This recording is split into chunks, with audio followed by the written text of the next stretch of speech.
welcome to another episode with me, Living Free Ashley. Today we are making chickpea meatballs. Now, I have made and consumed my fair share of these faux meatballs, if you want to say. I've made a couple different recipes, I've tried a couple different brands, and they just never really satisfied me or kind of made me feel like I was eating kind of a meatball equivalent until I tried this recipe. So this recipe comes from the Curious Chickpea, which is very fitting for the recipe today. And it was very easy to make. It was very tasty. It's high in protein. And although it wasn't like a bang on texture for a meatball, I think you need to get like a Beyond Meat, their ground meat or their burgers, and make a meatball out of that. It was very, very close. It was a little bit crunchy on the outside and then nice and smooth and tender on the inside, and it just kind of hit that spot for me. So I'm gonna make it for you today. The original recipe makes a bit of a bigger batch, it's double the size, and she also has a roasted red pepper sauce to go with it. So check out the link to her original recipe just to kind of see the differences. Yeah, so mine is just a little bit of a smaller batch because I'm just making it for myself and my husband. And it was also what I happened to have in my fridge to make these meatballs, so it worked out perfectly. So for ingredients today, you need 1 cup of cooked brown rice, cold or room temperature, half a cup of pecans or walnuts, or a mixture of both. Today I'm using a mixture of pecans and walnuts because I didn't have enough of both.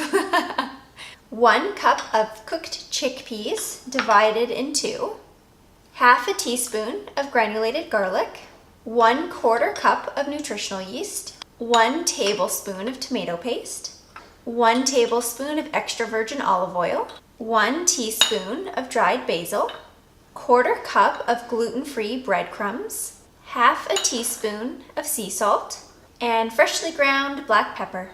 You also need a Vitamix or blender or food processor. You need 1 baking sheet, and you need to preheat your oven to 375 degrees Fahrenheit. Okay, let's get started.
That's it. So simple. Promised you that it was easy and tasty.